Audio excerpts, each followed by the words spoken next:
नमस्कार दोस्तों, मैं विवेक कुमार स्वागत करता हूं आपका अपने YouTube channel study with Vivek Kumar में। दोस्तों, वीडियो को देखने से पहले चैनल को सब्सक्राइब, लाइक और ज़्यादा से ज़्यादा शेयर करें। दोस्तों, आज हम स्टार्ट करने वाले हैं इंडियन पॉलिटी का एक महत्वपूर्ण अधिनियम, भारत शासन अधिनियम 1919। दोस्तों, जो हमारी श्रृंखला चल रही है पॉलिटी की, संविधान के विकास की ऐतिहासिक पृष्ठभूमि का, यह एक बहुत ही महत्वपूर्ण अधिनियम है। और दोस्तों, मेरा आपको सुझाव है कि इस वीडियो को देखने से पहले आप पिछली सभी वीडियो को देखें, जिससे आपकी संविधान के विकास की एक बेहतर समझ बन सके और आप अच्छे से समझ सकें कि हमारे जो इतिहास में घटनाएं हुई हैं, उन घटनाओं से जो संविधान के निर्माता हैं उन्होंने क्या क्या महत्वपूर्ण प्रावधान आज के संविधान में हमारे लिए हैं। और दोस्तों, लगभग सभी प्रतियोगी परीक्षाओं में इस पोर्शन से क्वेश्चन जरूर पूछे जाते हैं, चाहे परीक्षा कांस्टेबल की हो, यूपीएसआई की हो, दिल्ली पुलिस की हो या पीसीएस की हो, तो इस पोर्शन से ज़रूर क्वेश्चन पूछे जाते हैं। तो दोस्तों, चलिए शुरू करते हैं भारत शासन अधिनियम 1919। देखिए दोस्तों,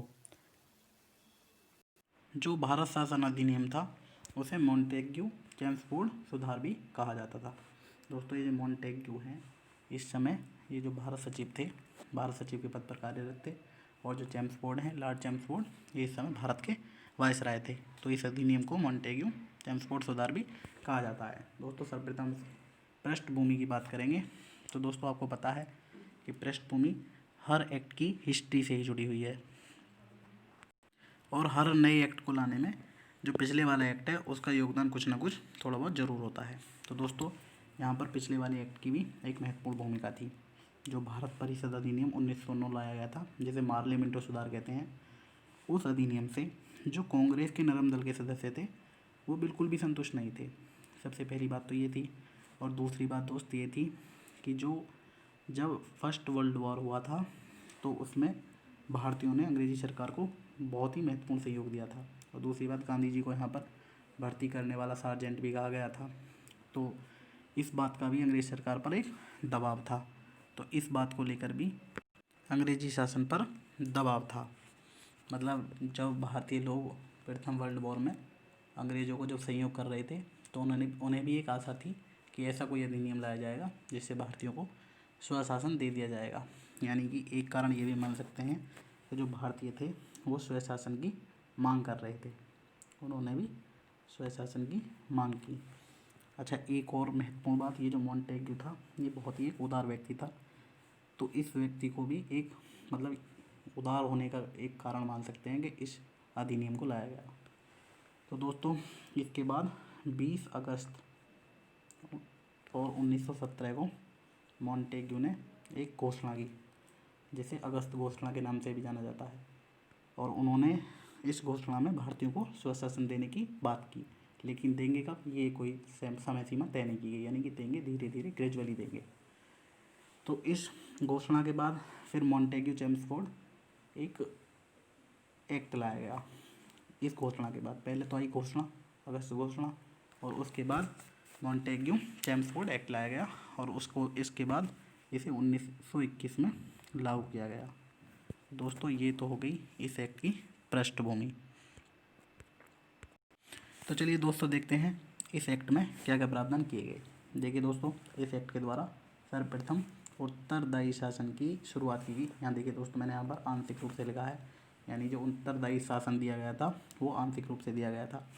और ये द्वैध शासन है, यह इस अधिनियम की एक महत्वपूर्ण विशेषता थी। दोस्तों, आपको ये याद रखना है, यह जो द्वैध शासन है ये वो वाला द्वैध शासन नहीं है कि केंद्र सरकार अलग और राज्य सरकार अलग। ये प्रांतों में ही द्वैध शासन की शुरुआत की गई थी, प्रांतों में। तो आपको दोस्तों ये याद रखना है। और यहाँ पर मैंने ये जो बात लिखी है, ये कोष्टक में लिखा है, लियोनेट कार्टिस, इन्हें द्वैध शासन प्रणाली का जन्मदाता माना जाता है। तो ये एक फैक्चुअल इन्फॉर्मेशन है, आपको याद रखना है कि जो द्वैध शासन प्रणाली के जन्मदाता हैं वो कौन है, लियोनेट कार्टिस। और दोस्तों, इस एक्ट का एक और महत्वपूर्ण प्रावधान ये था कि केंद्र में द्विसदनात्मक व्यवस्था की गई थी। और जो द्विसदनात्मक व्यवस्था है वो आज तक लागू है। दोस्तों, जो हमारी लोकसभा और राज्यसभा है वो द्विसदन ही है। और इस व्यवस्था का जो प्रारंभ हुआ था वो 1900 एक्ट के माध्यम से हुआ था। और दोस्तों इसके अलावा इस अधिनियम में जो केंद्रीय और प्रांतीय सरकार थी उनकी स्पष्ट अधिकारिता, यानी कि उन्हें बता दिया गया भी इन क्षेत्रों में कानून तुम बनाओगे और इस क्षेत्र पर कानून तुम बनाओगे। यानी कि ये कर दिया गया कि उन दोनों की विषयों की सूची की पहचान कर दी गई और उन्हें पृथक कर राज्यों पर जो केंद्रीय नियंत्रण था वो कम कर दिया गया। और जो केंद्रीय और प्रांतीय विधान परिषद थी उनको अपनी अपनी सूची जो भी बना के दी गई थी उन विषयों पर विधान बनाने का अधिकार प्रदान किया गया। लेकिन एक बात और, यहाँ अधिकार तो प्रांतों को दिया गया लेकिन जो सरकार थी वो एकात्मक और केंद्रीय ही बनी रही। यानी दोस्तों यहाँ से ये देख सकते हैं ये मतलब क्या क्या प्रावधान किए गए जो केंद्र सरकार और राज्य सरकार के मतलब केंद्रीय विधान परिषद और राज्य विधान परिषद में यहाँ तक ये प्रावधान किए गए थे। और दोस्तों इस एक्ट के माध्यम से यहाँ से प्रत्यक्ष निर्वाचन पद्धति की शुरुआत की गई थी। दोस्तों ये जो प्रत्यक्ष निर्वाचन था ये ऐसा निर्वाचन नहीं था कि सभी को मताधिकार दिया गया था कि भाई जिसकी 18 साल से ऊपर उम्र है या एज है वो सभी लोग मत दे सकते हैं। यहाँ पर कुछ कंडीशन लगाई गई थी, जैसे एक कंडीशन थी आय की, एक कंडीशन शिक्षा की और एक कंडीशन थी कर की, कि जो भी इतना कर चुकाएगा वो वोटिंग राइट उसे मत देने का अधिकार होगा। चलो इसके बारे में आगे थोड़ा और विस्तार से बताएंगे। दोस्तों यहाँ पर इस अधिनियम के द्वारा जो पृथक निर्वाचक मंडल का शुरुआत की गई थी 1909 में मार्ले मिंटो अधिनियम से, जो मुस्लिमों को पृथक निर्वाचक मंडल दिया था उसका विस्तार कर दिया गया था ईसाइयों में, एंग्लो इंडियन में और सिखों में। ये भी आपको याद रखना है, इसके बारे में भी और अगली स्लाइड में मैं आपको बताऊंगा। इसके अलावा दोस्तों जो लोक सेवा आयोग है आपका, जिसे आज संघ लोक सेवा आयोग भी कहते हैं, उसके लिए एक 1924 में, ये लीग नहीं है ये ली आयोग था, आपको याद रखना है, ये ली आयोग बनाया गया था और उसी की अनुशंसा पर 1926 में यूपीएससी यानी कि संघ लोक सेवा आयोग का गठन किया गया। दोस्तों ये काफ़ी महत्वपूर्ण बात है, आपको याद रखनी है कि जो लोक सेवा आयोग का गठन कब किया गया, तो वो 1926 में किया गया। और किस एक्ट के तहत किया गया, तो 1919 भारत शासन अधिनियम। और किस आयोग की अनुशंसा पर किया गया, तो वो ली आयोग की अनुशंसा पर किया गया। यहाँ पर कई सारे फैक्चुअल इन्फॉर्मेशन है जो आपको याद रखनी है, जैसे आप ये भी याद रख सकते हैं, ये काफ़ी इंपॉर्टेंट बात है, ज़रूर याद रखें। प्रत्यक्ष निर्वाचन पद्धति की शुरुआत कब की गई, तो ये भी आपको याद रखना है। ठीक है दोस्तों, चलिए आगे देखते हैं। देखिए दोस्तों, अब आपको ये तो पता लग ही गया है कि इस एक्ट के द्वारा प्रत्यक्ष निर्वाचन पद्धति की शुरुआत की गई थी, यानी जो अब तक केवल मनोनीत करते थे अब उनका चुनाव के द्वारा सदस्यों को चुना जाता था। तो वो प्रणाली कैसी थी ये भी आपको देखनी चाहिए।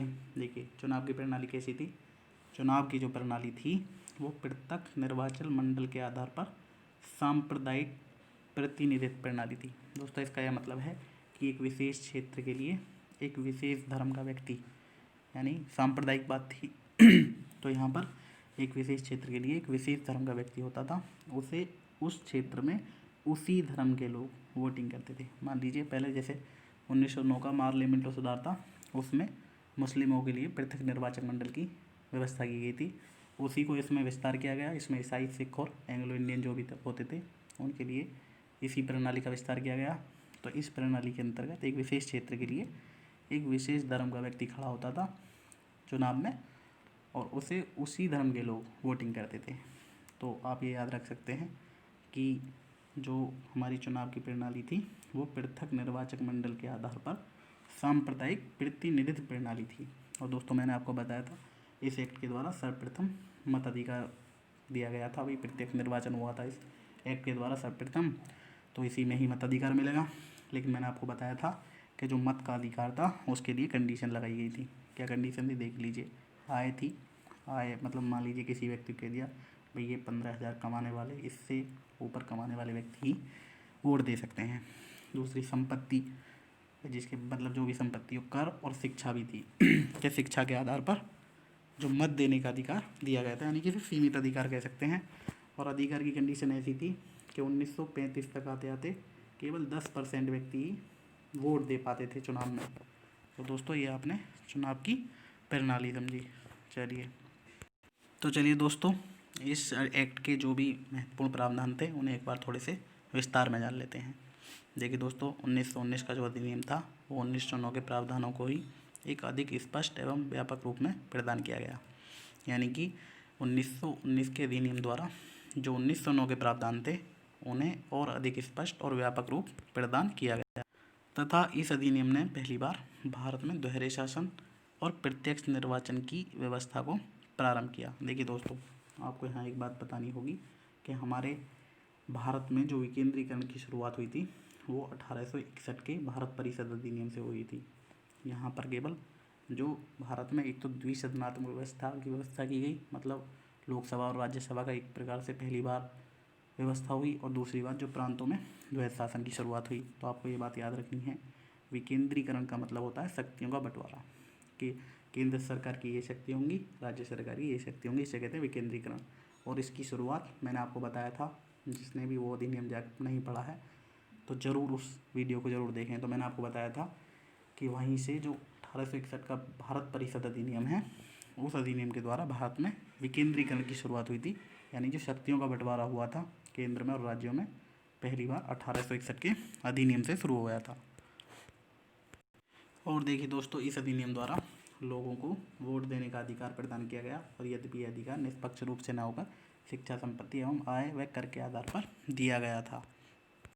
और दोस्तों, प्रत्यक्ष निर्वाचन की जो व्यवस्था हुई थी, इसके द्वारा ही भारत में उत्तरदायी सरकार की अवधारणा का भारत में विकास हुआ। दोस्तों, उत्तरदायी सरकार का जो मतलब है वो ये मतलब है कि जो भी कार्यपालिका कार्य करेगी वो विधान परिषद, जैसे आज की डेट में जो कार्यपालिका कार्य करती है वो संसद के प्रति उत्तरदायी होती है। जो भी कार्य किया उसमें जो संसद के सदस्य होते हैं वो उनसे उस वर्ग के लिए, कार्य के लिए प्रश्न पूछ सकते हैं। तो यानी कि ये जो उत्तरदायी, किसी के प्रति उत्तरदायी यानी कि जवाबदेहिता जो होती है, उसकी शुरुआत हम 1921 के एक्ट से मान सकते हैं। यानी कि उत्तरदायी सरकार की स्थापना का जो भारत में विकास हुआ, उत्तरदायी सरकार की अवधारणा का विकास भारत में हुआ है 1919 के भारत शासन अधिनियम से। इसके अलावा दोस्तों, केंद्र तथा प्रांतों के संबंध में कानून बनाने के विषयों का अधिक स्पष्ट रूप से विभाजन कर दिया गया। एक बात ये भी मान सकते हैं कि इस अधिनियम के द्वारा जो प्रांतों पर केंद्र का नियंत्रण है वो बहुत ही कम कर दिया गया था। इसके बाद बहुत ही ज़्यादा उलझनें पैदा हो गई, और आप ये देखेंगे कि 1935 के भारत शासन अधिनियम में दोबारा एक बार फिर से जो प्रांतों को छूट प्रदान की गई थी उसे वापस नियंत्रण की ओर लाया गया, यानी कि नियंत्रित किया गया। और आज की डेट में भी, यानी कि भारत के संविधान में भी केंद्र को ही मजबूत बनाया गया है। यानी कि जब विषयों का बंटवारा किया गया है तो वहाँ पर भी कुछ विशेष परिस्थितियों में केंद्र ही मजबूत है, और ज़्यादातर केंद्र ही मजबूत है। आप देखते भी होंगे, आपने संविधान पढ़ा होगा। और दूसरी बात ये कि प्रांतों को यहाँ पर इस अधिनियम के द्वारा ज़्यादा शक्तियाँ प्रदान की गई और उस पर केंद्रीय नियंत्रण को थोड़ा कम किया गया। देखिए दोस्तों, इस अधिनियम में जो प्रांतों को विषय प्रदान किए गए थे उन्हें पुनः दो भागों में बांट दिया गया। एक तो विषय जो थे वो थे हस्तांतरित विषय, और दूसरे थे आरक्षित विषय। दोस्तों, इसे समझने के लिए आप ऐसे समझिए, एक व्यक्ति मान लीजिए जो वर्तमान समय में प्रांतों का जो राज्यपाल जो होता है, और दूसरे मान लीजिए पूरी विधायिका। अब कुछ विषय तो ऐसे थे जिन्हें जो हस्तांतरित विषय कहते थे उन पर पूर्ण रूप से अधिकार विधायिका का होता था, और जो ये आरक्षित विषय थे उन पर पूर्ण रूप से अधिकार यहाँ होता था गवर्नर का, यानी कि राज्यपाल का। अब दोस्तों, कुछ समय बाद यहाँ प्रॉब्लम आने लगी। ये व्यक्ति तो वो थे जो चुने जाते थे, और जो व्यक्ति चुना जाएगा वो उत्तरदायी होगा किसके प्रति? विधायिका के प्रति। तो ये सभी लोग जो विधान परिषद थी उसके प्रति उत्तरदायी थे। अब इन लोगों ने कहा कि भाई कुछ विषय ऐसे थे जिनके लिए मतलब राज्यपाल कहता था ये मेरे अधिकार क्षेत्र में है, और विधायिका कहती, मतलब विधायिका के जो मंत्रीगण थे वो कहते ये हमारे अधिकार क्षेत्र में है। तो मंत्री कहते कि भाई जब हमें चुना गया है और हमें ही अधिकार नहीं दिया जा रहा तो हमारा चुनाव क्यों किया गया है। तो यहाँ से ऐसी समस्याएं बहुत ज़्यादा उत्पन्न होने लगी, और इसका परिणाम हमें 1935 में देखने को मिलेगा। और 1935 में ये जो द्वैध शासन प्रणाली थी इसे समाप्त कर दिया जाएगा। तो दोस्तों, आपको याद रखना है, जो हस्तांतरित विषय थे, हस्तांतरित जो ये विषय थे, इन पर जो कानून बनाने की शक्ति थी, इनका जो अधिकार था, उन्हें गवर्नर, विधायिका के जो मंत्री थे यानी जो चुने जाने वाले लोग थे, और ये सभी लोग लगभग भारतीय होते थे तो इन्हें मंत्रीगण कहते थे। तो इन पर अधिकार था गवर्नर प्लस जो विधायिका के मंत्रीगण थे। और जो भी आरक्षित विषय थे, यानी कि जितने भी महत्वपूर्ण विषय थे, लगभग एक वित्त व्यवस्था, भू राजस्व, सिंचाई, खनिज संसाधन, ये जितने भी ये महत्वपूर्ण विषय थे, इन पर अधिकार गवर्नर और उसकी काउंसिल का होता था। देखिए दोस्तों, जो हस्तांतरित विषयों का शासन था वो गवर्नर के हाथों में होता था। गवर्नर इन विषयों पर अपनी परिषद विधायिका की सहायता से नियम बनाता था। यानी जो विधायिका के लोग थे जिन्हें मंत्रीगण कहते थे, यानी जो उत्तरदायी थे विधान परिषद के प्रति, उन लोगों की सहायता से इन विषयों पर गवर्नर नियम बनाता था। और जो आरक्षित विषय थे उनके संबंध में भी शक्तियाँ गवर्नर के हाथ में थी, किंतु इन विषयों पर वह अपनी कार्यपालिका की सहायता से नियम बनाता था। और जो एक कार्यपालिका के सदस्य होते थे, ये जो है विधान परिषद के प्रति उत्तरदायी नहीं थे। और दोस्तों, इसी व्यवस्था को द्वैध शासन कहा जाता था और उसका समापन होगा 1935 के भारत शासन अधिनियम में। और दोस्तों देखिए, इस अधिनियम के द्वारा मैंने आपको बताया था जो पृथक निर्वाचक मंडल की शुरुआत 1909 में की गई थी मार्लियामेंटो अधिनियम में। और इस अधिनियम द्वारा इसे सिखों, भारतीय ईसाइयों, आंग्ल भारतीय मतलब वे भारतीय जिनके माता पिता दादा दादी कोई एक व्यक्ति अंग्रेज हो, वो सब आंग्ल भारतीय कहलाते हैं आज की डेट में भी। और यूरोपियों के लिए भी यहाँ पृथक निर्वाचन का विस्तार कर दिया गया। यानी जो सांप्रदायिक निर्वाचन की शुरुआत हुई थी 1909 में मार्लियामेंटो अधिनियम में, उसका और अधिक विस्तार कर दिया गया इस अधिनियम के माध्यम से। और दोस्तों, इसके अलावा इस अधिनियम द्वारा पहली बार जो राज्यों का बजट था उसे केंद्र से अलग किया गया। अब राज्य जो विधानमंडल है अपने राज्य के संबंध में अलग बजट जो है पास कर सकते थे। ये भी इस अधिनियम का एक महत्वपूर्ण प्रावधान था। और दोस्तों, इस अधिनियम में एक वैधानिक आयोग का गठन भी किया गया। इसका कार्य था कि यह जांच करना कि इस अधिनियम के क्या प्रभाव पड़े, और इसकी जो रिपोर्ट सौंपनी थी, मतलब इस 10 वर्षों के बाद सौंपनी थी। देखिए दोस्तों, इस अधिनियम का एक और महत्वपूर्ण मतलब एक बात और देख लीजिए, बस कोई महत्वपूर्ण बात नहीं कह सकते, हाँ, लेकिन फिर भी समझना आवश्यक होगा। दोस्तों, आपको पता होगा जो सेक्रेटरी ऑफ स्टेट था, जो भी ये सेक्रेटरी ऑफ स्टेट था, इसकी स्थापना जो है 1858 के भारत शासन अधिनियम के द्वारा की गई थी, आपको पता होगा। तो देखिए, हम पढ़ रहे हैं इस समय 1919 का भारत शासन अधिनियम। अब आपको ये बात याद रखनी है, जो यहाँ पर एक भारत राज्य सचिव बनाया गया था और उसकी एक परिषद बनाई गई थी, 15 सदस्यों की थी। जब तक उनका खर्च भारत के लोगों द्वारा दिया जाता था तब तक तो ठीक था, लेकिन जैसे ही यहाँ पर एक बात देखेंगे, इस अधिनियम द्वारा यह प्रावधान किया गया जो अब इनका खर्च होगा, यानी कि जो सैलरी पे यानी इनकम आय जो भी होगी वो अब जो खर्च है इसका वो ब्रिटिश फंड से दिया जाएगा। तो जैसे ही ये प्रावधान हुआ, यहाँ पर इनकी संख्या कम कर दी गई और ब्रिटेन में एक हाई कमीशन की नियुक्ति की गई, और इसके जो कार्य थे कुछ राज्य सचिव के कार्य वो उसे स्थानांतरित कर दिए गए। तो दोस्तों, ये सभी जो प्रावधान इस एक्ट में किए गए थे, उम्मीद है मैं आपको समझा पाया हूँ। और दोस्तों, मेरा भी यही मानना है कि जो भी आप चीज़ें पढ़ें, फैक्चुअल ना पढ़ते हुए कॉन्सेप्चुअल पढ़ें। यानी कि अगर आप फैक्ट्स पढ़ेंगे तो ज़रूर भूल जाएंगे, यानी रटा हुआ ज्ञान स्टेबल नहीं रहता। तो मेरा मानना है कि कहानी की तरीके से पढ़ा जाए, जिससे स्टेबिलिटी बनी रहे, स्थायित्व बना रहे। तो दोस्तों, अगर वीडियो अच्छी लगी हो तो वीडियो को शेयर करें, लाइक करें और चैनल को सब्सक्राइब करें। धन्यवाद।